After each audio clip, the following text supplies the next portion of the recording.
आशाएं हो गए।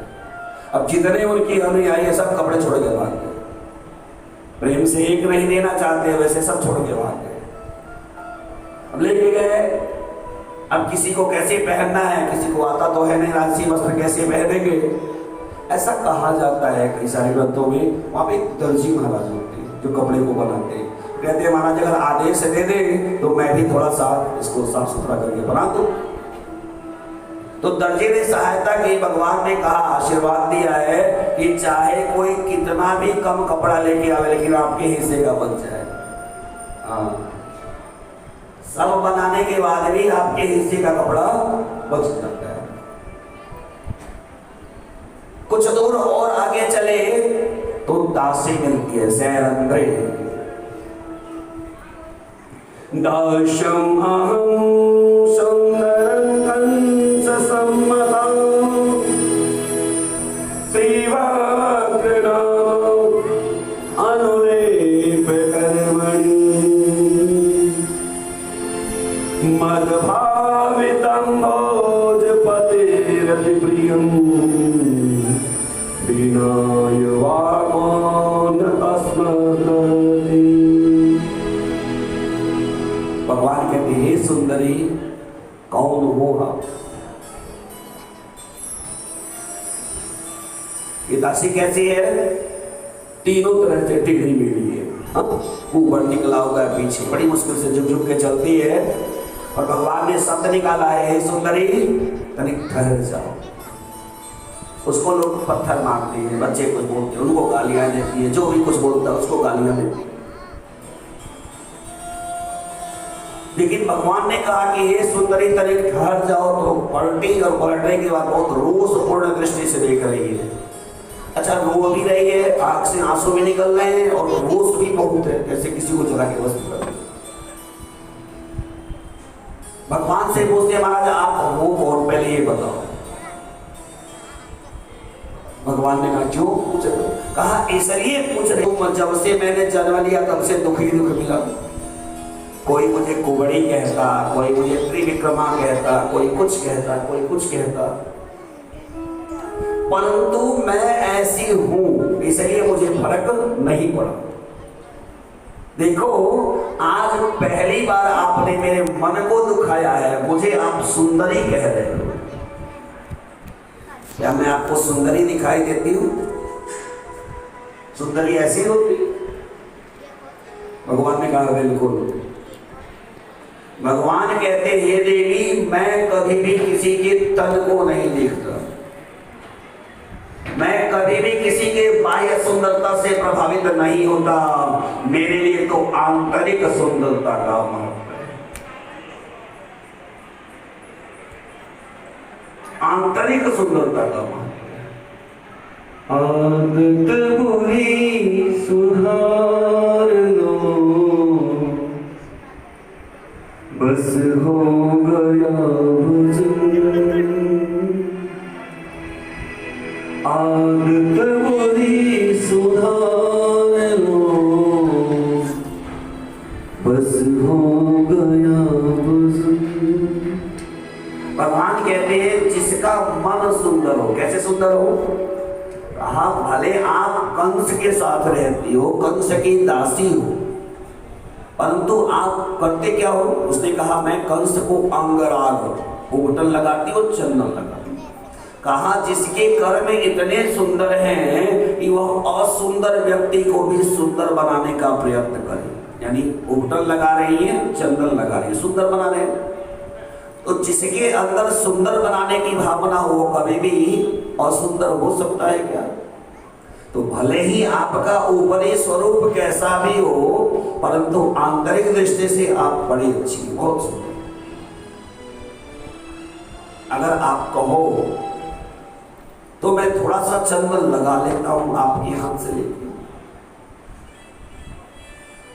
त्रिविक्रमा कहते कि नहीं महाराज, अब तो पता नहीं आपके वचनों में कौन सा जादू है कि मन के अंदर से एक आवाज आ रही है कि दासी तूने अपना समय व्यर्थ में ही बिता दिया, आज अपने आप को बिना मोल समर्पित कर।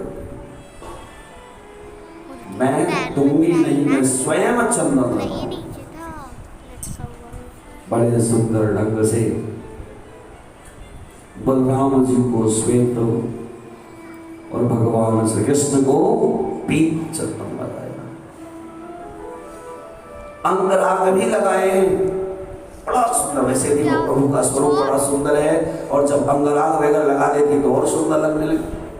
भगवान ने मन में विचार किया, मैंने किसी का उपकार रखा नहीं तो इसका कैसे रखो। पैर से, दाहिने पैर के अंगूठे से उसके पैर को दबाया, पीछे ऊपर पे हाथ रखा और ठुड्डी पर दूसरा हाथ रखा और एक जोर से झटका दिया। प्रेम से वृंदावन बिहारी लाल की। इतना सुंदर स्वरूप हुआ है, बहुत सुंदर स्वरूप हुआ। भगवान श्री कृष्ण ने उसका उद्धार किया, आगे बढ़े, रंगशाला में पहुंचते हैं जहां पर कुंवलिया हाथी है। भगवान ने उसका वध किया। यज्ञशाला के अंदर पहुंचते हैं, धनुष को भंग किया, जितने भी रखवाले हैं सबको मार के भगा दिया। धनुष के 2 टुकड़े हुए, एक टुकड़े को भगवान श्री कृष्ण कंधे पे उठाते हैं और दूसरे टुकड़े को बलराम जी गदा की तरह लेकर के चलते। कहां पे पहुंचे? कंस के उस मल्लशाला में पहुंचते हैं,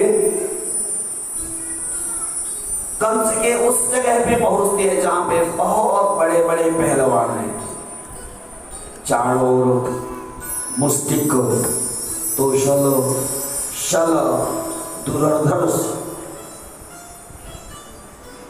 कंस ने कहा, भाई अगर वास्तव में तुम लोग बहुत शक्तिशाली हो, मैं जैसा कि सुनते आया हूं तुम्हारे बचपन से ही, तो आज तुम्हें युद्ध करना हो और इन सबको पछाड़ना पड़ेगा, तभी तुम आगे जा पाओ। भगवान श्री कृष्ण और बलराम ने सारे पहलवानों को पछाड़ा है, और जब सारे पहलवानों को मार दिया तब कंस जोर से चिल्लाता है, प्रगृह्य सुचलत गिरिकम निपात्य नन्नो परितुंगवच्चा तस्यो भरिष्ठा तस्यो जनवा पपात विश्वासया।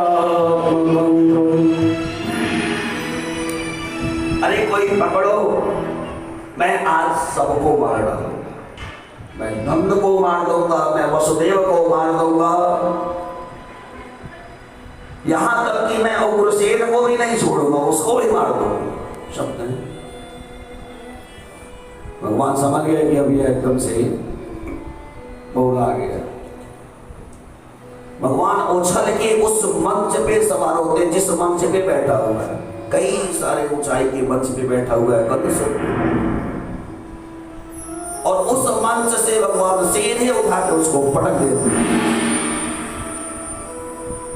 तम संपरेतम बीजकर से भूमो हिरण्यतमं जगतो विमश्यत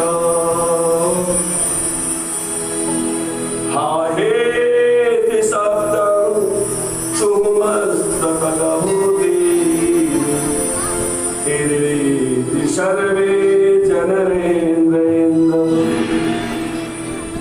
भगवान ने एक जोर से मुस्लिम का प्रहार किया है और कंस का प्राणांत हो गया। प्रेम से श्री कृष्ण चंद्र भगवान की।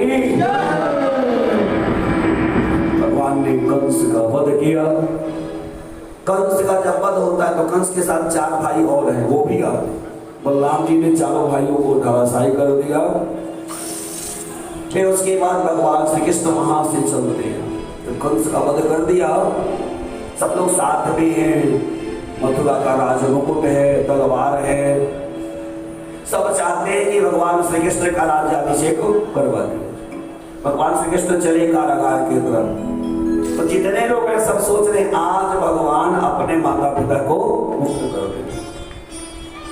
परंतु भगवान अब कारागार जो है, पहले उग्रसेन का कारागार कक्ष है, उसके बाद वसुदेव और देवकी जी का।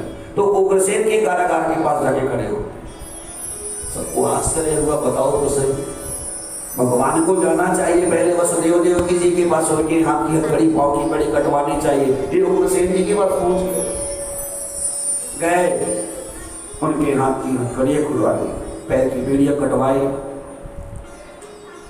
बकायदे बड़ी लंबी लंबी दाढ़ी हो गई है, साफ सुथरा करवाया, बढ़िया वस्त्र पहनाए,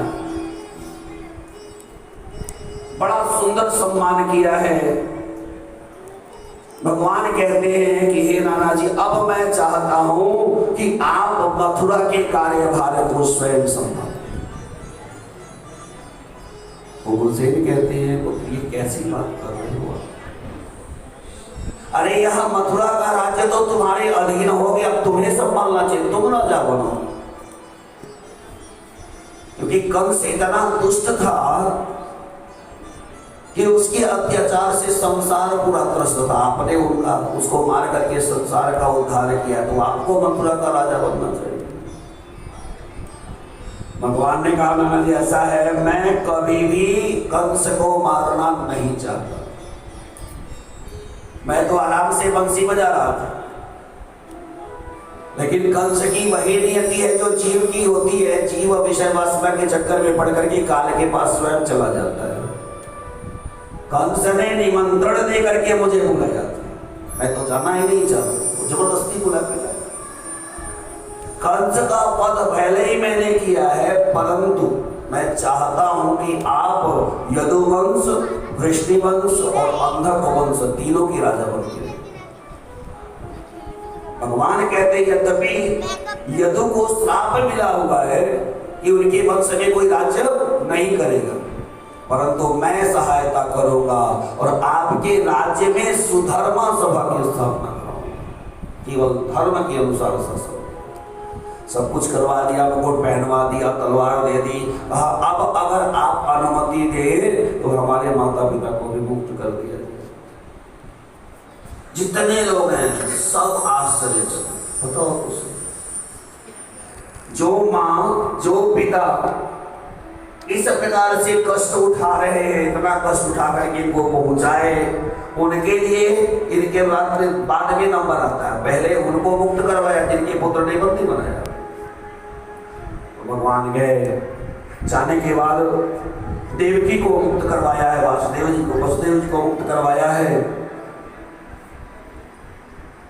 देवकी के पैर पकड़े हैं, कहा है भगवान, सब लोग रो रहे हैं। भगवान ने कहा माता जी आप चिंता मत करो, आज के बाद मैं इतनी आपकी सेवा करूंगा जितनी